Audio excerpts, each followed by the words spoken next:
السلام علیکم ورحمۃ اللہ تعالی وبرکاتہ۔ معزز سامعین کرام، آج آپ کی خدمت میں ایک مرتبہ پھر حاضر ہوا ہوں اور آج ہم ذکر کریں گے خانوادہ نبوت کے ایک عظیم چشم و چراغ کا، جو امامت میں ہمارے 5ویں امام ہیں اور جانشین سید سجاد امام زین العابدین ہیں۔ میری مراد حضرت امام محمد بن علی بن حسین بن علی یعنی امام باقر علیہ السلام ہے۔ آپ اتنی عظیم المرتبت شخصیت ہیں کہ بڑے بڑے علماء، محدثین، مفسرین آپ کی بارگاہ میں آ کر کے خود دوزانو ہو کر کے آپ سے علم کا استفادہ حاصل کرتے تھے۔ امام محمد باقر، آپ کا نام محمد تھا لیکن آپ کو باقر کہا جاتا تھا۔ باقر کا مطلب ہوتا ہے زمین پھاڑ کر کے خزانے نکالنے والا۔ چونکہ امام محمد باقر کو اللہ تبارک و تعالیٰ نے وہ عظمت، وہ شان عطا کی تھی کہ حضرت امام باقر علیہ السلام آپ کو علم کے وہ خزانے عطا ہوئے تھے کہ اللہ کی معرفت اور راز کے وہ خزانے آپ نے پھاڑ کر کے لوگوں کے سامنے بیان کیے۔ اس قدر جو خزانے چھپے ہوئے تھے،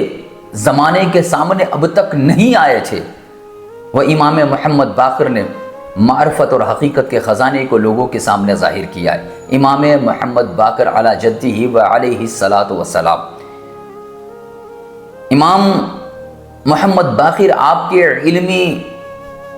حیثیت، علمی مقام کا عالم یہ تھا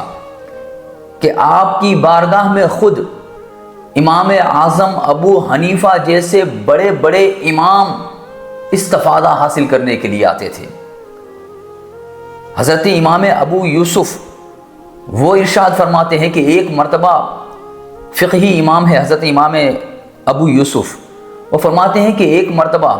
میں امام اعظم ابو حنیفہ کی بارگاہ میں گیا اور بات میں سے بات نکلی تو میں نے پوچھا کہ اے امام، آپ کی ملاقات کبھی امام باقر کے ساتھ ہوئی ہے؟ جب یہ بات امام اعظم ابو حنیفہ سے پوچھی گئی تو امام اعظم فرماتے ہیں کہ ہاں، میں نے ان سے ملاقات بھی کی ہے اور ان کی علمی صلاحیت کی ایک مثال آپ کے سامنے پیش کروں۔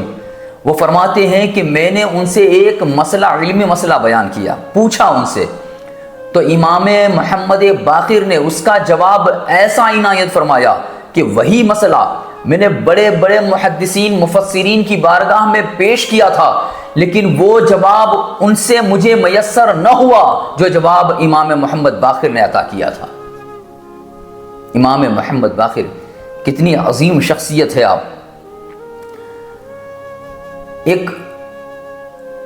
علمی حیثیت رکھنے والے کی مثال الگ ہوتی ہے، لیکن یہ تو امامت میں بھی اگر ائمہ اہل بیت میں سے دیکھا جائے تو 5ویں امام امام باقر، اور آپ کو اللہ تبارک و تعالیٰ نے ظاہری اور باطنی دونوں حکومت عطا کی تھی۔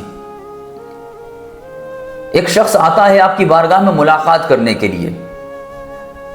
آ کر کے عرض کرتا ہے کہ میں ملاقات کرنا چاہتا ہوں اندر، لیکن باہر کچھ لوگ کھڑے تھے، انہوں نے کہا کہ نہیں، امام ابھی بزی ہیں، کچھ کام میں مشغول ہیں۔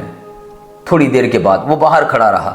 تھوڑی دیر گزرتی ہے کہ اندر سے 12 شخص باہر نکلتے ہیں، تنگ لباس پہنے ہوئے ہیں، ہاتھ اور پیر ڈھکے ہوئے ہیں، چہرہ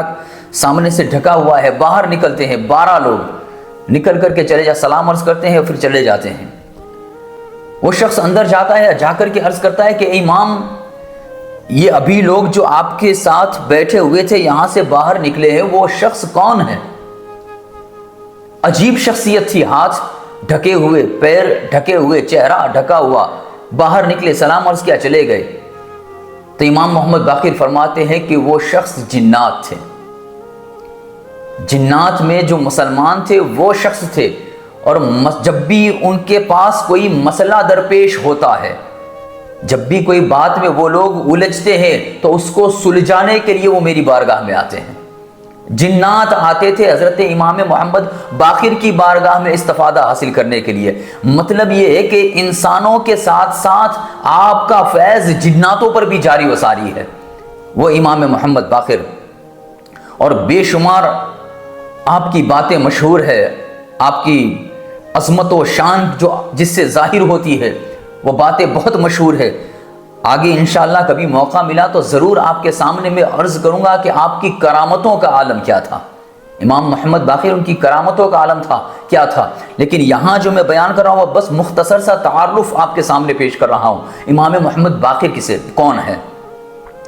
ایک مرتبہ امام محمد باقر وہ حمام میں تشریف لے گئے، غسل خانے تشریف لے گئے، تھوڑی دیر گزرتی فوراً باہر نکلتے ہیں، اپنے ہاتھ میں ایک جبہ لیے ہوئے، کہا یہ جبہ لو، اپنے خادم سے کہتے ہیں کہ فلاں جگہ پر جو غریب بیٹھا رہتا ہے اسے یہ جبہ عطا کر دینا۔ ابھی تک آپ نے غسل نہیں فرمایا تھا، ضرورت سے فارغ نہیں ہوئے تھے،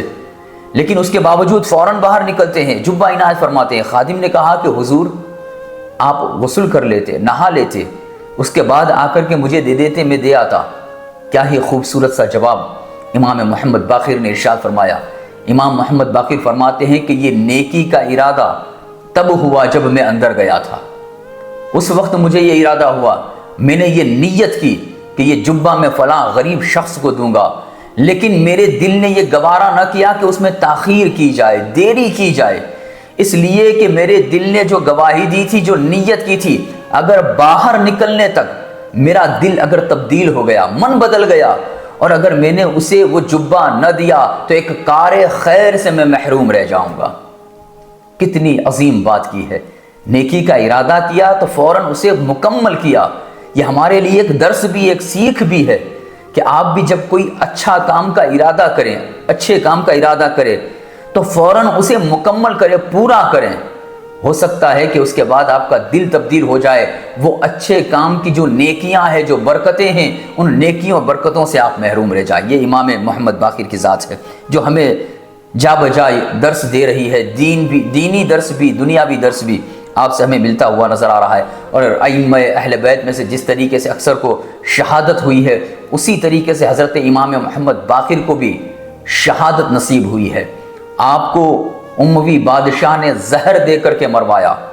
آپ کو شہید کروایا۔ امام محمد باقر جب آخری رات ہوتی ہے، آپ اپنے شہزادے امام جعفر صادق علیہ السلام آپ کو اپنے قریب بلاتے ہیں اور کہتے ہیں کہ بیٹا آج یہ میری آخری رات ہے، میں نے خواب میں دیکھا ہے کہ میرے بابا سید سجاد وہ میرا انتظار کر رہے ہیں، میرے استقبال کے لیے تیار بیٹھے ہوئے ہیں، ہاتھ میں جام لیے ہوئے ہیں اور فرما رہے ہیں کہ آ بیٹا مجھ سے مل جا، یہ میری آخری رات ہے، میں ان سے ملاقات کرنے جا رہا ہوں۔ اور پھر وہی آخری رات حضرت امام محمد باقر نے اس دنیاوی اعتبار سے ظاہری حیات میں آخری سانسیں لی، اور جب آپ کا انتقال ہوتا ہے تو آپ کو مسجد نبوی کے قریب میں جنت البقیع، اور جنت البقیع میں جہاں پر حضرت امام زین العابدین کو مدفون کیا گیا ہے، جہاں حضرت امام حسن مجتبیٰ دفن ہے، جہاں حضرت عباس حضور کے چچا وہ دفن ہے، جہاں سیدہ کائنات ماں فاطمۃ الزہرا سلام اللہ تعالی علیہا وہ دفن ہے، ان کے قریب میں حضرت امام محمد باقر کو بھی دفن کیا گیا۔ اللہ تبارک و تعالیٰ کی بارگاہ میں دعا ہے کہ اللہ تبارک و تعالیٰ امام محمد باقر کے فیوز و برکات سے ہم سبھی کو مالا مال فرمائے اور ان کے بتائے ہوئے نقش قدم پر چلنے کی توفیق عنایت فرمائے۔ السلام علیکم ورحمۃ اللہ وبرکاتہ۔